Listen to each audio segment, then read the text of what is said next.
Crystals, what are they? No, seriously, look at all these amazing structures and forms. They're beautiful, they're powerful, and they're life. Crystals are the essence of life manifesting within the earth, the blossoms of the mineralogical portion of the earth. Recognition of these energies and forms of crystals can greatly benefit your personal growth. It is a very basic consciousness, not as intricate or advanced as some life on earth. Crystals definitely don't have the thinking capacity of humans, or even the biological reproductive systems of plants, but they are life. And today I'm going to show you how this works.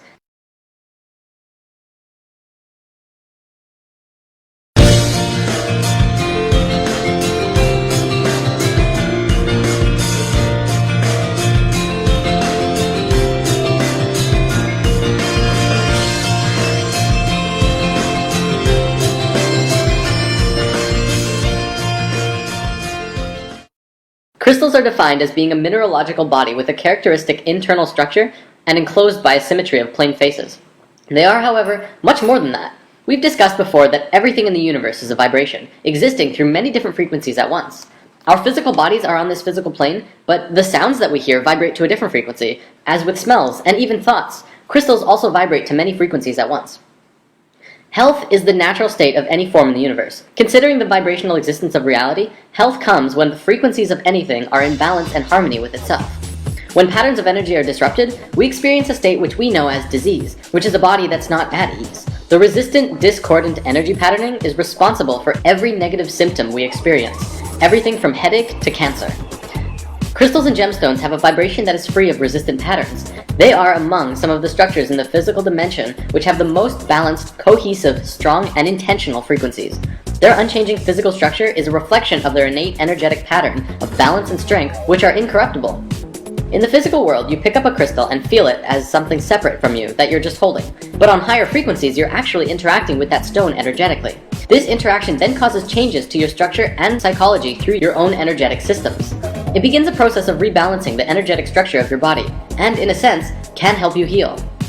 Now, consciousness is of course the determining factor of if you are going to be accepting of these new frequencies coming into your being through crystals.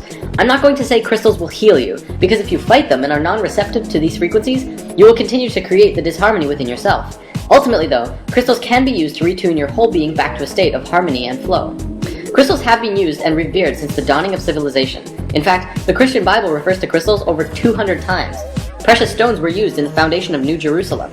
They were also used in the breastplates of Aaron, the Hebrew high priest. Crystals have been discovered in the ruins of Babylonia and in ancient tombs of Egyptian and Chinese rulers. This wouldn't be spirit science without some sacred geometry though. Remember the 5 platonic solids? Science understands that all atomic patterns and molecular structures were based on these 5 forms. They create the forms that the universe manifests through. Well, here's the atomic structure of a beryl crystal.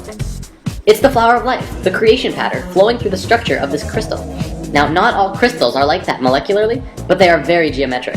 There are 6 categories of crystals. Of course, there are lots and lots and lots of kinds of crystals, but no matter how many there are, they will always be in one of these categories: isometric, tetragonal, hexagonal, orthorhombic, monoclinic, and triclinic. For the most part, all of these systems are derived from the hexahedron, also known as the cube. One of the biggest things about crystals is that they can transmit frequencies. From a metaphysical perspective, we can transmit thoughts and emotions through crystals, but scientifically, does that make sense? Would you believe it if I said that pretty much all of modern computing technology was based on the living element of crystals? Consider the radio. The first radio was a crystal set. They would cut a piece of quartz crystal and touch a wire to it. The frequencies transmitted through the crystal. The quartz! That's right. The molecular arrangement, of course, is very stable and has a measurable frequency, and because of this, it can be used in basic technology. Nobel Prize winner Marcel Vogel discovered that crystals can be reprogrammed as silicon chips in a computer, and can also be programmed with the energy of consciousness. He discovered that when a person uses a computer, thoughts are transmitted into the computer by pressing on a keyboard. That information is stored in silicon chips via the medium of electricity. Thought is a form of energy which can be given direction through what we call intention. He concluded, due to this discovery, that crystals could also be programmed without the need for electricity, by using just thoughts as the informational energy. Another interesting find is that quartz is composed of silicon and oxygen, a combination known to geologists as the building block of all minerals. The living element within crystals is silicon. Science found in the 50s that silicon shows the same principles of life as carbon. Exactly 1 octave down on the periodic table from carbon is silicon.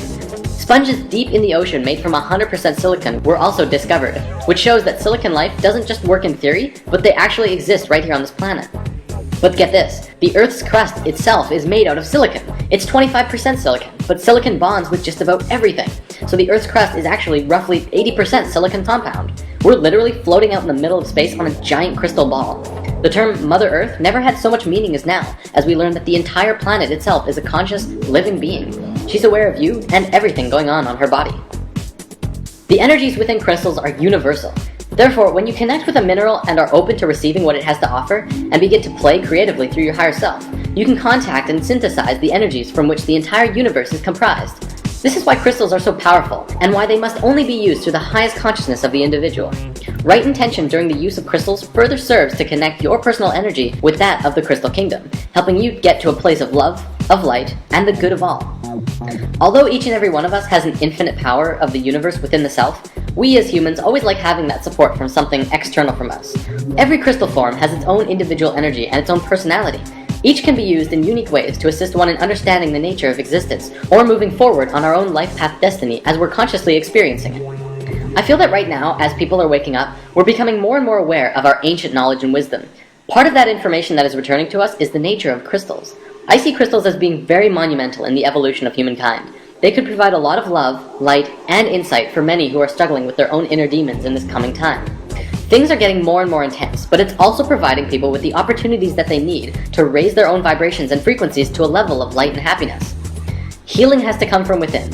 I'm not going to say that if you just get crystals, you'll be happier or smarter or heal better. However, think of it like being with a close friend who really cares about you. They will provide their energy and attention to you to help you find yourself in this time of need. Crystals are like that. They will give you support if you allow them to, and open up your heart to the frequencies that they are emitting. So where can you get crystals? Well, there are several options. The easiest is probably just to find a local metaphysical store. There are usually at least one or two, if not more, metaphysical shops in every city. You can find tons of pocket stones, usually ranging from 50 cents to $2 or $3. Of course, the bigger and bigger crystals you get, the more expensive they become. If you're hunting for bigger gems to purify the frequencies in your house, it's always fun, and cheaper, to go gem mining. Some gem mines actually allow you to go in with a pickaxe and mine your own crystals, and others have sand and water mining as well. This is a really fun experience, and I highly recommend it for anyone who's exploring crystals. Also, I feel it's important to note that if you have crystals and you want to learn what they are, simply do a Google search for crystal properties. There are tons of sites on the web which provide information on the particular frequencies or personalities of crystals. Crystals and gemstones are one of the most powerful tools available for us in the physical dimension right now. And like all tools, the key to maximum utilization is to learn how to consciously implement the tool. If we consciously recognize that our own electromagnetic fields are impacted by the energetic quality of each crystal and gemstone, we would see that they create an alchemical response within our own bodies and psychology, which would allow us to use them as the powerful tools that they are. We could use them on a daily basis to promote health, awareness, growth, and evolution within ourselves and the multidimensional lives we lead. So how does one use crystals? Well, we're going to go into that next week. To wrap this video up, let's conclude with something really awesome. The 13 Mayan crystal skulls. What are they? What were they? What do they do? I'm going to share what Drunvalo Melchizedek has shared, but there's a lot of information available out there. Perhaps we can go into a full story another time. In a nutshell, 13,000 years ago during the fall of Atlantis, the Maya took their calendar and left Atlantis. During this time, they carved a large crystal skull out of quartz crystal and held a ceremony. One person who was trained and prepared would consciously drop their body and enter into the skull, where they would reside within for the next 13,000 years. Then, every 1,000 years, another ceremony like this would take place. The ceremony involved a being who had an understanding of everything humankind knew at that point, and then entering into the crystal and saving these memories within the skull. Kind of like the Mayans would hit file and save as every 1,000 years to preserve what they knew. Supposedly this year in 2012, they will hold a final ceremony with all of the crystal skulls coming together to reveal all of this ancient knowledge to the world and allowing it to enter our consciousness once more.